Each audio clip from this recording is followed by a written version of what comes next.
We're learning about linear regression, and sometimes it's confusing what linear actually means.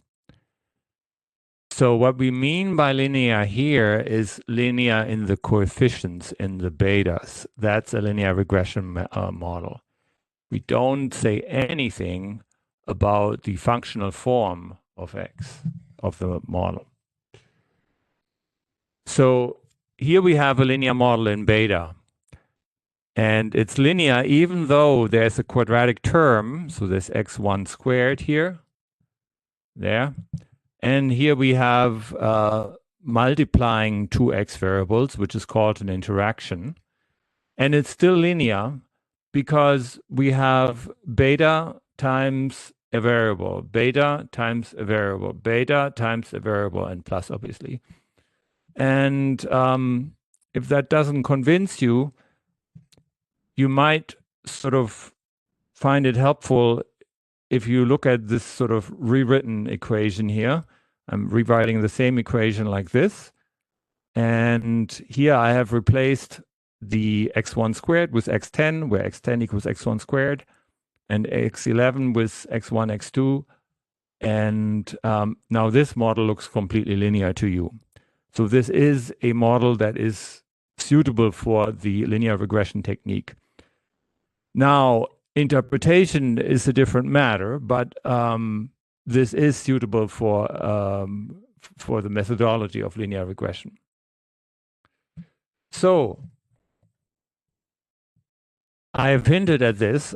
A model that is nonlinear in X, so for quadratic, for example, can be linear in beta. So the model that you see here, x1 squared, or I just have x squared and then an x in there, is a linear regression model because it has beta 1 times a variable plus beta 2 times a variable.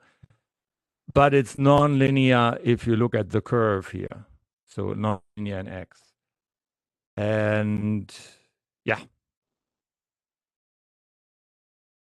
So coming up on a couple of clicker questions. And the question is, can linear regression be used for the following model? Here is a model. There is the assumption. And what's different about this model is there is no beta 0, right? So the intercept is missing. So I'll leave you to answer this question. The next clicker question here is a regular linear model. And then the assumption of epsilon is an exponential distribution. And well, the question again is, can linear regression be used for this model? Okay. So, and here is the third and I think last question. So here we have an x2 to the power of 3 term. This is all the way we usually have it. But here we have a beta 1 squared term. So can we use linear regression for this? And again, I'll leave you to answer the question.